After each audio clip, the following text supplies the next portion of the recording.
Today we're going to discuss whether you can render a Pebbledash wall. We're going to talk about the problems doing it, show the exact process and how to do it correctly, and discover whether it is actually possible to get a smooth flat finish on this wall. Okay, so this is a job. Now it's quite a big wall and got a variation of backgrounds. We've got Pebbledash here at the bottom, which looks pretty atrocious. And it runs through to the side of the house. So that's one pit, but then we've also got the top to consider. So let's go up. We've got a mixture of block work, brick work, we've got existing meeting into Pebbledash, into new build. So there's quite a lot of different backgrounds. So the first thing we need to address is make sure we're dealing with the same level. Now this area's been dealt with rendering prime, it's all been primed up, so at least we've got a good key to work on. The first job we've got to think about is the product. Now we're using a completely new product today. I've never used this before. It's called KZP from Baumit, and I must say I'm pretty excited about it. Now I like Baumit's products, I like their stuff, but I've never used this before, so that's going to be a new thing for us, a totally different challenge. So that's going to be exciting to see in this video. So the first thing we need to do is build out this block wall. Now we want quite a thick mix, and I'll tell you why exactly in a minute. So we're going to apply a generous serving, and what we want to do is, what we're going to do on this job, we need to tie everything together. Now like I said, we've got block work leading into Pebbledash, and the Pebbledash is set quite high up. What we don't want is to put too much thickness on the block work so it's prouder than the Pebbledash. What we want is to make sure that everything's running in line. I'll explain that in a minute, and I'll explain everything in the rest of this video. But basically we're going to put a tight coat on, a tight coat of render, and the first thing we'll say about this Baumit product, it's very nice to apply, it's creamy, and it is easy to put on. It's like you're putting on a hard wall plaster rather than a render, and it's very sticky, which is exactly what we're going to need when it comes to the Pebbledash. Now here's the secret. I'm going to mesh everything. We're going to mesh the whole area, the new block work, which to some people might seem unnecessary. The whole new block work, the Pebbledash, everything's getting meshed, and what it's going to do is tie all the surfaces together. Now if you've never used rendering mesh before, it does two things. It strengthens your block work existing background, but it's also brilliant for thickness. When you're using render mesh, you can put one tight coat on, bed the mesh in, which what I'm doing is I'm really scraping that render, making sure it comes right through the mesh, and that allows you to make sure that it's really bedded into the focal point. But the other thing is it allows you to put another layer on. You can build out thicknesses massively with rendering mesh, so if you've got any really big spots that you need to build out, then rendering mesh will hold it together whilst giving you a nice background to build with. So as you can see, I've carried on from underneath the window because that's the line I've been working from. We've built it out and we're going to rule it off. Everything, all my scratch coats gets ruled off. I don't like just scratching and just putting a key to it. I like to rule everything I do, and that way that we know that everything is going to be completely flat. So when it comes to top coating, we know it's completely safe, and we've got a flat base to work on. So I rule everything, my scratch coats, my top coats, and I think that now we've got something to gauge on underneath. We need to make sure more than ever that this section of the wall is flat and running through to the Pebbledash below it. So I've ruled that section. Again, you don't have to be too pedantic about it, but I like to make sure it's generally flat. We're going to give it a nice scratch. So I've put a tight coat on, embedded the mesh in there, and then we've added thickness, so then that way we can get a scratch onto it and give it a decent scratch so we can apply the top coat afterwards. So we're trying to follow a wall and make sure we get something decent. So obviously we've got the bar on, got a bit of a gap in the middle, but following that down, I should have a decent thickness to work with to go over the Pebbledash, meeting the bead at the bottom. So running up, I've kind of got it straight there.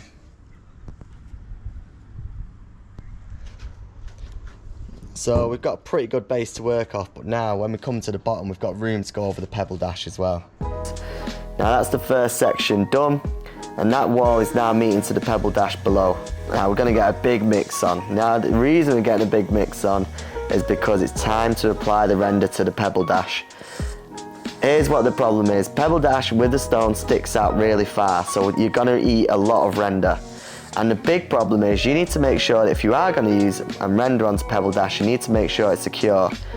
My big rule of thumb is initially try and hack the render off. Always try and hack existing render off beforehand, and don't just render on Pebbledash because it because you want to save some hours.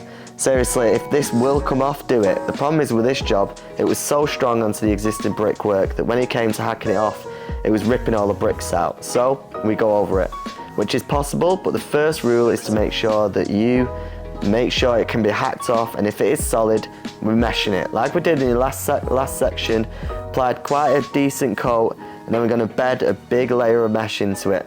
That's going to strengthen it, so if there is any damage to the brickwork or render, we need to make sure that it's not going to come through the top coat. Again, let me reiterate, ideally, we would have hacked it off, but it's not always possible. So if you are going to render on Pebbledash, make sure you mesh it, because this is just going to give you the reinforcement needed to make sure that if there is any movement, it won't follow through.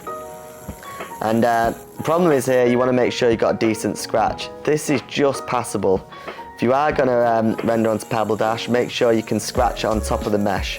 For me, this is just about passable, but the way the beads are set out, this was quite thin. So we'll see how this pans out in a later video and see if it comes to bite us in the arse. But for now, that's how you deal with the scratch coat and deal with the sections. Right, we're back on the job. We've got Charles applying the render here, aren't we, Charles? Yep. What are you doing? You're putting the tight coat on first, or what? Yeah, so I'm just putting the first coat on tight, pushing it in tight to the scratch coat. Yeah. And then applying another coat over the top of it. And then Blaine's going behind ruling it off. So he's going to lay on and I'm going to rule off. So I'm just going to sit around watching for a bit.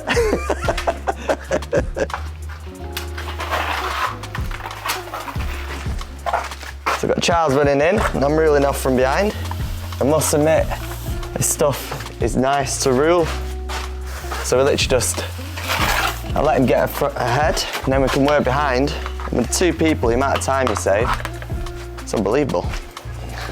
This is a H-frame straight edge, Raffina. It's got a nice handle to grip onto underneath. Saves getting muck all over your fingers.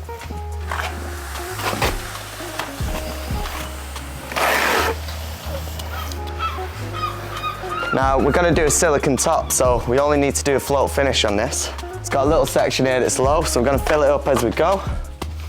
Now I like to put a bit of thickness on, so don't want to keep coming back and filling. Save as much time as we can.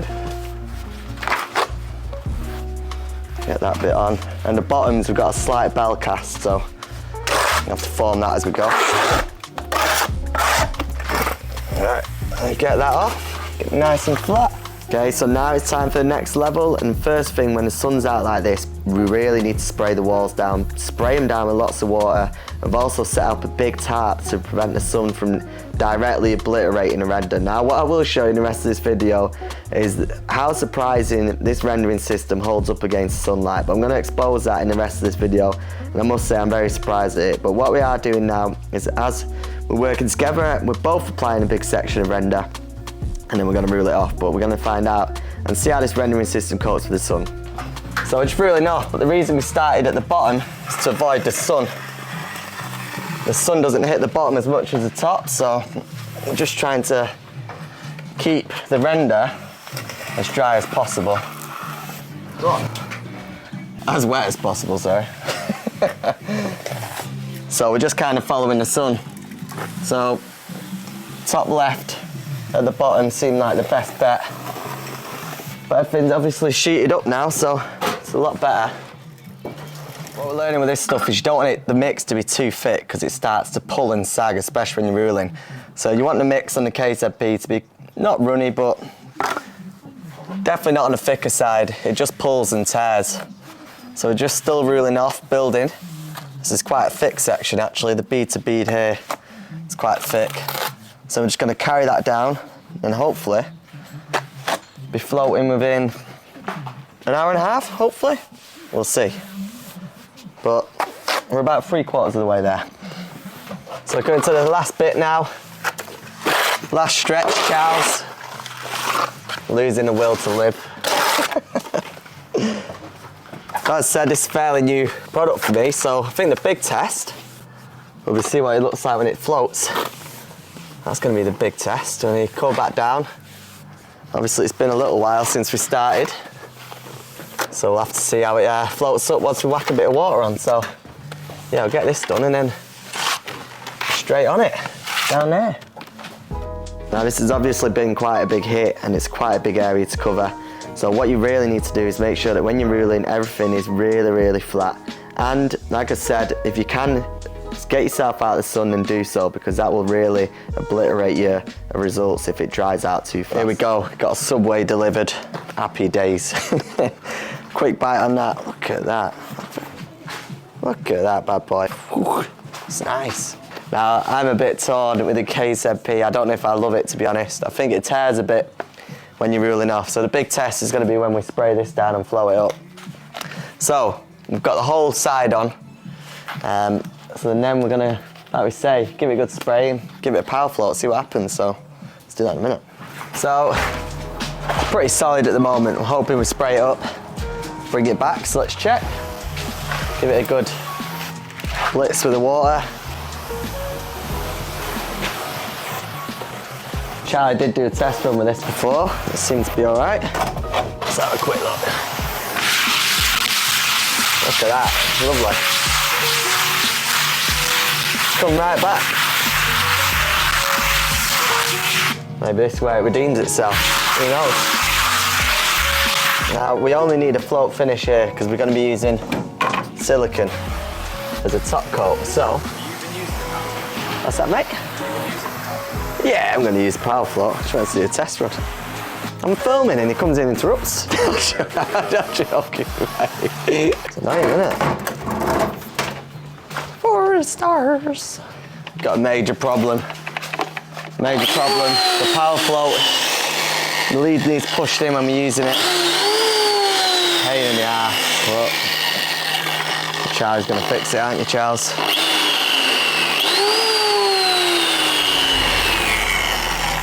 See if it can work his magic. We've got to get this working because hand floating it will just die. Sorry, it's getting a bit windy, but let me show you this. Now this is dry. Look. It's dry, it's tough to rule. Now watch this. Hose it up. Give it a good spray. How creamy this is now, watch. It just comes right back, look.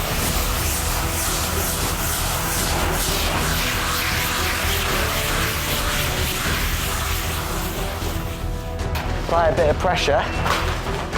Look at that floated section there. Look at that. If you can see it with the lighting. It's amazing. It just comes back. This is good stuff.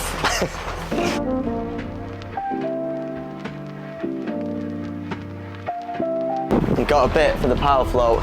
Is it going to work? Don't know, but I've pretty much done the bottom, so I'm going to go up top.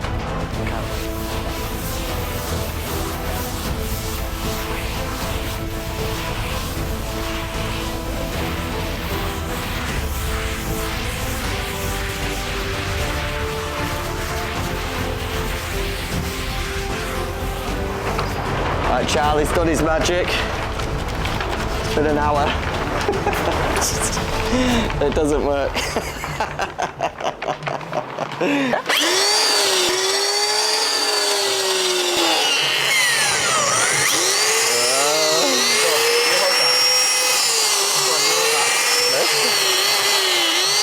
That's it.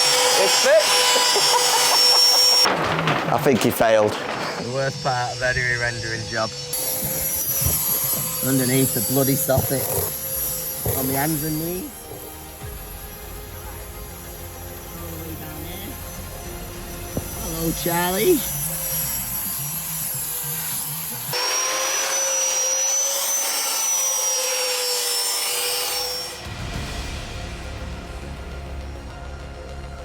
Now we finally got the power float working, and the reason we worked so hard for the power float is because it's an absolute game changer. It saves so much time, so despite it taking a good hour for Charlie to fix it, it is such a game changer. And the main thing is we've got the results, we've got the Pebbledash done, we've got the rendering done. So the big rule of thumb is just make sure you're using the right systems. I wouldn't use standard sand cement if we were doing this, it's not going to work. These bag rendering systems are so much better, and just make sure that you're following the right rules, you're meshing the areas, you make sure there's nothing drummy that can come off, and you just make sure that you've got a solid background in everything you do and work from. Now if you do that, you will be successful. But there are a few rules we've not covered in this video. There's a few things that you need to know if you want to be successful. And one of the big videos I've created is outlined in the 7 rules of rendering. If you get any of these rules wrong, then anything you do afterwards will fail. So I want to show you in the video that's popping up here now, showing you the main rules you need to follow if you want to be successful with rendering, and I'll show you exactly how to get the results you want in that video and make sure that you won't mess up on the job in the future. Click it there and subscribe on the other side. Thanks a lot for watching. I'll see you in the next one. Cheers.